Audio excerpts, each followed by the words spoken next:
Hello दोस्तों, मैं धर्मेश उपाध्याय आपका एक बार फिर से स्वागत करता हूं आपके अपने चैनल धर्मेश संस्कृत मीडिया में।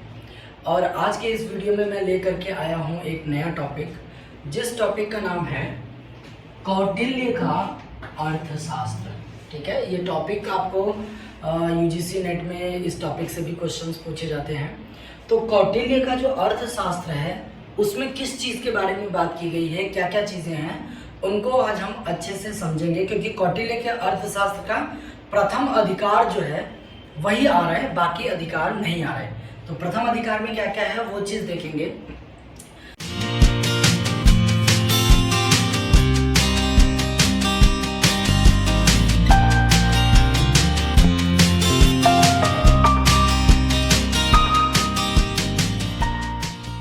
तो कौटिल्य अर्थशास्त्र में सबसे पहले बात की गई विद्या के बारे में। ठीक है, बताया गया कि विद्याएं कितनी होती हैं। ठीक है, तो कौटिल्य ने बोला कि विद्याएं 4 प्रकार की होती हैं। एक होता है आन्वीक्षिकी, एक होता है त्रयी, फिर वार्ता और दंड नीति। इसको इसी सीक्वेंस में याद करिएगा क्योंकि कभी सीक्वेंस भी पूछ लेता है। तो आन्वीक्षिकी, त्रयी, वार्ता और दंड नीति, ये कौटिल्य ने 4 प्रकार की विद्याएं बताई हैं। ठीक है, अब जब इन्होंने ये 4 प्रकार की विद्याएं बताई तो भाई आन्वीक्षिकी में क्या होता है, त्रयी में क्या होता है, वार्ता में क्या होता है, दंड नीति में क्या क्या होता है, उसको भी कौटिल्य ने क्या क्या बताया है वो चीज आइए देखते हैं। तो आज हम इस विषय में ये सारी बातें जानने वाले हैं। तो आइए देखते हैं क्या है आन्वीक्षिकी में। आन्वीक्षिकी के अंदर जो एक यहाँ पर मैंने श्लोक लिखा है, इस श्लोक के माध्यम से हम आन्वीक्षिकी को समझेंगे। तो इस श्लोक में कहा, प्रदीपः सर्व विद्यानाम उपायः सर्व कर्मणाम आश्रयः सर्व धर्माणाम शाश्वतान्वीक्षिकी मता।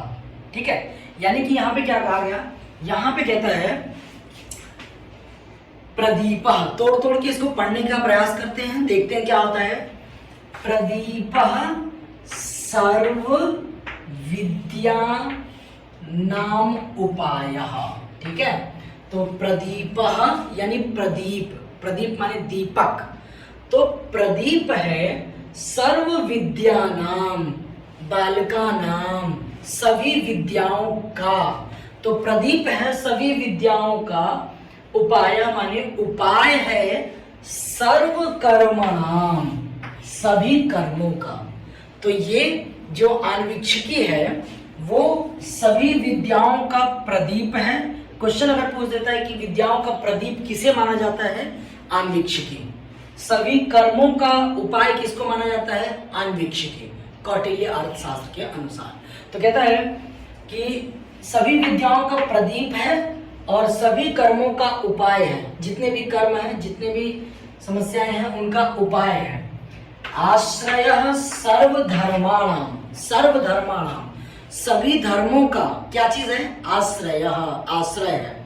और शाश्वत आन्वीक्षिकी मता, ये शाश्वत रूप से आन्वीक्षिकी के मत में ये बातें कही कि सभी विद्याओं का प्रदीप आन्वीक्षिकी, सभी कर्मों का उपाय आन्वीक्षिकी, सभी आश्रय सर्वधर्माणाम, सभी धर्मों का आश्रय क्या है, तो आन्वीक्षिकी।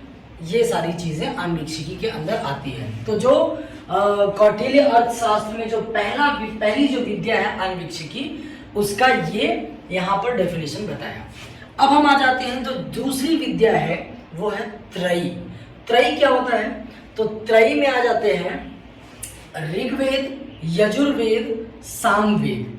ये तीनों वेद जो है त्रयी के अंदर आ जाते हैं। ठीक, तो यहाँ पे त्रयी है जिसमें ऋग, साम और यजु, या फिर ऋग, यजु, साम, इन तीनों का जब समन्वय होता है, ये तीनों जब आपस में मिलते हैं, इन तीनों का जब समन्वय निकाला जाता है तो हम इसको त्रयी कहते हैं। यानी कि 3 वेद त्रयी के नाम से जाना जाता है। और ये जो त्रयी है इसके अंदर क्या क्या चीजें, बात मतलब कौटिल्य ने अपने अर्थशास्त्र में क्या क्या बताया कि इस त्रयी के अंदर क्या क्या चीजें हैं। तो इसमें धर्म के बारे में बताया गया है, इसमें वर्ण के बारे में बताया गया है, इसमें आश्रमों के बारे में बताया गया है कि कैसे धर्म होने चाहिए, कैसा वर्णों के क्या क्या काम होने चाहिए। वर्ण 4 वर्ण होते हैं, ब्राह्मण, क्षत्रिय, वैश्य और शूद्र। इन वर्णों के आधार पर तो उनका क्या क्या काम है, ये सारी चीज़ें कौटिल्य ने क्या क्या बताई है वो भी हम देखेंगे। आश्रम के बारे में बताया, जो हमारे आश्रम है, ठीक है, वानप्रस्थ आश्रम है, संन्यास आश्रम है, ये सारे जो आश्रम है इनके बारे में यहाँ पे बात करेंगे। फिर उसके बाद अपने कामों में स्थिरता, जो भी हम काम करते हैं उस कामों में स्थिरता लाना, ये सब त्रयी के अंदर आता है, ठीक है। तो अब हम एक एक करके देखना शुरू करते हैं। तो आइए देखते हैं कि ये जो वर्ण है, वर्ण देखेंगे, आश्रम देखेंगे, तो ये जो वर्ण है, चारों वर्ण, इनका क्या धर्म है, ठीक है, इनका क्या कर्म है। तो आइए वर्णों के बारे में पहले समझ लेते हैं। तो यहाँ पर अब हम वर्णों के बारे में समझ लेते हैं। जो वर्ण हैं वो 4 प्रकार के होते हैं, ब्राह्मण, क्षत्रिय, वैश्य और शूद्र। अब इसमें जो ब्राह्मण है उनका क्या काम है, तो ब्राह्मणों का कर्म है अध्ययन अध्यापन करना, ठीक है। ब्राह्मणों का कर्म है अध्ययन अध्यापन करना, मतलब पढ़ना लिखना और पढ़ाना लिखाना, अध्ययन अध्यापन करना, यज्ञ इत्यादि करना और दान देना और दान लेना, ये ब्राह्मणों का कर्तव्य है। ब्राह्मण दान देते भी हैं और दान लेते भी हैं, अध्ययन कराते हैं, अध्यापन कराते हैं, यज्ञ कराते हैं, यज्ञ विधि विधान वगैरह, ये ब्राह्मण का काम है। जो क्षत्रिय हैं इनका क्या काम है, तो इनका धर्म क्या है, तो क्षत्रिय का धर्म है अध्ययन करना, करवाना नहीं, ठीक है, अध्ययन करना क्षत्रिय का काम, यज्ञ करना क्षत्रिय का काम, दान देना, लेना नहीं, ठीक है। तो दान देना और रक्षा करना, शस्त्र इत्यादि का प्रयोग करके अपने प्रजा की, प्राणियों की रक्षा करना, ये जो है क्षत्रिय का काम है। क्षत्रिय के बाद हम जब आ जाते हैं वैश्य में, तो वैश्य का क्या काम होता है, यज्ञ करना, दान देना, कृषि कर्म करना, ठीक है, खेती वगैरह कृषि कर्म करना और पशुपालन करना, ठीक है।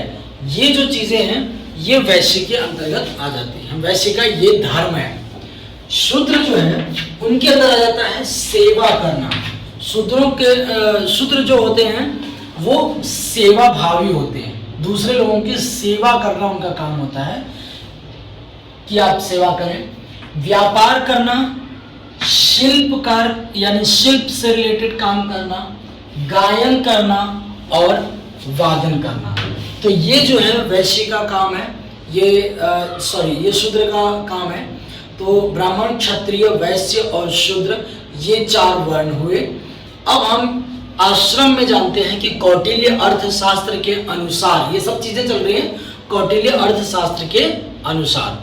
तो आश्रम में कौटिल्य अर्थशास्त्र के अनुसार जो गृहस्थ आश्रम है, वानप्रस्थ आश्रम है, संन्यास आश्रम है, तो ये जो आश्रम है इनके बारे में कौटिल्य क्या कहते हैं वो अब हम देख लेते हैं। आश्रम में गृहस्थ आश्रम, ब्रह्मचर्य आश्रम, वानप्रस्थ आश्रम और संन्यास आश्रम। इन आश्रमों का क्या क्या धर्म है, इनका क्या काम है। तो जो गृहस्थ आश्रम है इनका कर्म है जीविकोपार्जन करना, ठीक है, जीविका के लिए, जीने के लिए जीविकोपार्जन करना, विवाह करना, ऋतुगामी होना, ठीक है, जिस ऋतु में जैसे रहना चाहिए वैसे रहना, ठीक है, ऋतुओं के समान गमन करने वाला ऋतुगामी। देव, पितर, अतिथि और भृत्य, इनको पहले खिला करके, इनको पहले भोजन कराने के बाद लास्ट में अपने भोजन करे, वो है गृहस्थ, ठीक है। तो ये गृहस्थ आश्रम यानी गृहस्थ आदमी के लक्षण है, ठीक। अंत में भोजन करने वाला अपने देवताओं को, अपने पितरों को और अतिथियों को और भृत्यों को पहले भोजन कराने के बाद भोजन करने वाला गृहस्थ होता है। ठीक है, जीविकोपार्जन के लिए अपने इच्छानुसार काम करने वाला, विवाह करने वाला, ऋतुगामी, ये गृहस्थ आश्रम के लक्षण है। दूसरा है ब्रह्मचारी। ब्रह्मचारी क्या होते हैं? अब ब्रह्मचारी वो लोग होते हैं जो स्वाध्याय करते हैं। ब्रह्मचारी का धर्म क्या है? स्वाध्याय करना। वो केवल और केवल अगर ध्यान लगाते हैं तो वो केवल और केवल पढ़ाई में ध्यान लगाते हैं। उनका काम है पढ़ना, बस पढ़ना, वही उनका धर्म है। ब्रह्मचारी का धर्म है पढ़ाई करना। भिक्षा मांगना, उस समय भिक्षा मांगना ब्रह्मचारी का धर्म था। हर सुबह जाते थे, भिक्षाटन करते थे। गुरुओं के समीप रहना, आजीवन गुरु के समीप रहना। हमेशा गुरु उनके लिए भगवान होता था और गुरुओं के समीप हमेशा रहते थे, गुरुओं से सीख हमेशा लेते रहते थे। तो ये ब्रह्मचारी का लक्षण है। वानप्रस्थ का क्या लक्षण है? तो कहता है ब्रह्मचर्य, यानी ब्रह्मचारी के जितने लक्षण हैं वो सब वानप्रस्थी के होने चाहिए। भूमि पर शयन करना, जो वानप्रस्थ यानी वन की तरफ प्रस्थान कर जाता है उसे कहते हैं वानप्रस्थी। यहाँ पर क्या हुआ? सबसे पहले ब्रह्मचारी होते हैं लोग, यानी कि ब्रह्मचर्य का पालन करते हैं, पठन पाठन करते हैं। उसके बाद एंटर करते हैं गृहस्थ आश्रम में। उसके बाद जो गृहस्थ आश्रम को पार करने के बाद वो पहुंचते हैं वानप्रस्थ में, यानी गृहस्थ आश्रम होने के बाद, खत्म होने के बाद वो वन की तरफ चले जाते हैं अपना घर छोड़ करके। तो वानप्रस्थी लोगों का काम है ब्रह्मचर्य करना, भूमि पर शयन करना, क्योंकि जंगल इत्यादि में कहीं खाट या बेड वगैरह ये सब नहीं मिल सकता, और आजकल तो मिल जाएगा कुछ भी, बट ठीक है। भूमि पर शयन करना, कंदमूल फल खाकर जीवित रहना। कोई भी ऐसा समाज में सामाजिक वस्तुओं को, जैसे रोटी सब्जी दाल चावल ये सब ना खा करके कंदमूल फल, उस वन के चीजों को ही उपयोग करना है वानप्रस्थी को। तो वन में मतलब उगने वाले कंदमूल फलों को खाना, लोगों की सेवा करना, गुरुओं की सेवा करना, अपने देवताओं की सेवा करना, ये वानप्रस्थी का लक्षण है। लास्ट में अंत में आता है संन्यास आश्रम। जब वानप्रस्थ आश्रम खत्म हो जाता है तो उसके बाद संन्यास आश्रम आता है। इसमें सब कुछ, पूरी दुनिया से लिंक टूट जाता है। संन्यास आश्रम में जो एंटर करता है वो जितेंद्रिय होना उसका धर्म है। उसको जितेंद्रिय पर फोकस करना होता है, ठीक है, अपने इंद्रियों को जीतना होता है। अल्प आहार करना, कम भोजन करना, थोड़ा भोजन करना, जिससे वो केवल जीवित मात्र रह सके, ठीक है।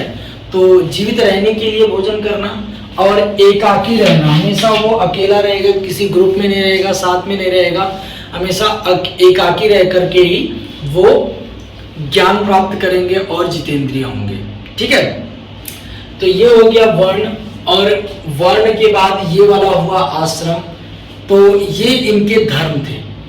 इनके धर्मों के बाद अब हम जब आगे चलते हैं तो एक तरीके से मान लें कि प्रत्येक वर्ण जो है उनका धर्म क्या है। तो प्रत्येक वर्णों का धर्म है कि भाई हिंसा न करना, दूसरों को दुख न देना, दूसरों की सेवा शुश्रूषा करना, ये हर एक वर्णों का धर्म है। ऐसा नहीं है कि जो है ब्राह्मण है तो वो जो है दूसरों को दुख देगा, कष्ट देगा, नहीं, ठीक है।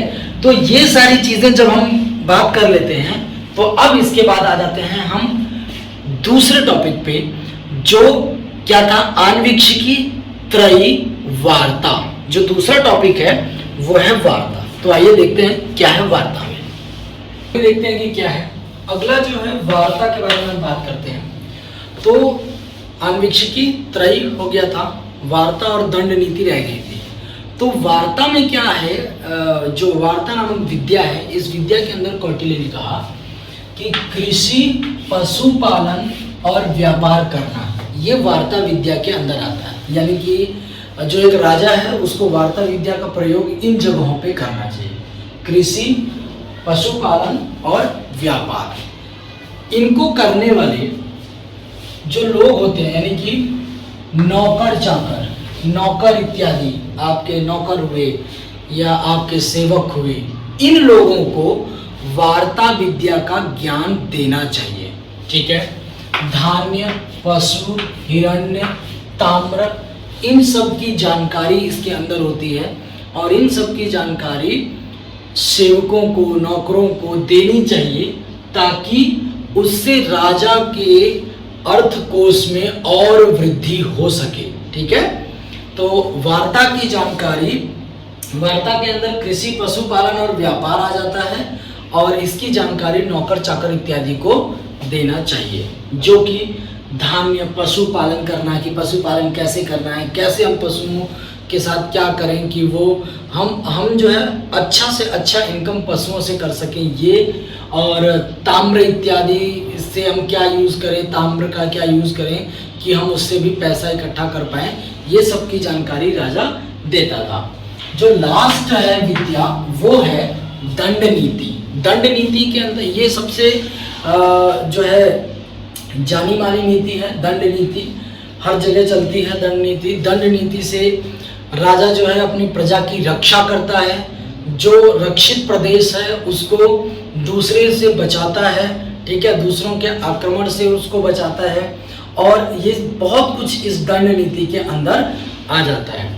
तो उसके लिए कौटिल्य अर्थशास्त्र में श्लोक आता है, चतुर्वर्णाश्रमो लोको राज्ञा दंडेन पालितः सर्वधर्म कर्माभिरतो वर्तते स्वेषु वेश्मसु। ठीक है, तो अब इस श्लोक में क्या कहा, चतुर्वर्णाश्रम। चतुर्वर्णाश्रम यानी 4 वर्ण और आश्रम। तो 4 वर्ण आश्रम लोको माने संसार में, तो इस संसार में राजा के दंड द्वारा, यानी कि राजा के दंड नीति से, राजा के दंड नीति से ये चारों वर्णों, कौन से वर्ण, पालितः रक्षित वर्ण, जिसकी रक्षा की जाती है। तो राजा के दंड नीति के द्वारा रक्षा किए जाने वाले चारों वर्णों को जो है वो दंड नीति के द्वारा सर्वधर्म, यानी चारों वर्ण, सर्वधर्म, सभी धर्म, कर्माभिरतो, यानी कि सभी जो है अपने अपने धर्म और कर्म में लगे रहते हैं। ठीक है, यानी कि राजा के दंड नीति के कारण रक्षित किए जाने वाले जो वर्णाश्रम है वो अपने अपने धर्म और कर्मों में लगे रहते हैं। अगर कोई नियम कानून न बनाया जाए, कोई दंड नीति न बनाई जाए, तो कोई भी अपने अपने धर्म कर्म में नहीं लगेगा। तो इसलिए दंड नीति इंपॉर्टेंट मानी जाती है। तो ये था कौटिल्य अर्थशास्त्र के अनुसार विद्याएं। ठीक, अब ये जो विद्याएं हैं, आन्वीक्षिकी, त्रयी, वार्ता और दंड नीति, इन विद्याओं को इसी सीक्वेंस में याद करना है। किस विद्या के अंदर क्या चीजें आती है वो आप देख लीजिएगा। ठीक है, इसके बाद हम लोग जानेंगे शिष्य कैसे होने चाहिए, गुरु कैसे होने चाहिए, यानी अमात्य, मंत्री। कोई भी देश है, उस देश का अमात्य, मंत्री कैसा होना चाहिए, उस देश के जो गुप्तचर होते हैं वो कैसे होने चाहिए, इन सब चीज़ों को हम जानेंगे। तो ये चीज़ें जो है हम अगले टॉपिक में कवर करेंगे। तो आज के लिए इतना ही। आपको कौटिल्य अर्थशास्त्र रिलेटेड कुछ सवाल पूछने हो या कोई किसी टॉपिक पर वीडियो बनाना हो, देखिए टॉपिक्स बहुत सारे आ जाते हैं। मैं धीरे धीरे कोशिश करता हूँ बनाने का, समय नहीं मिल पा रहा है, फिर भी मैं कुछ ना कुछ बना रहा हूँ। तो टॉपिक्स आप देते रहिए, मैं उसके ऊपर वीडियो बनाता रहूँगा। ठीक है, तो मुझे उम्मीद है कि आपको अच्छे से समझ में आया होगा। अगर किसी का कोई सवाल है तो आप कमेंट बॉक्स में पूछ सकते हैं। धन्यवाद।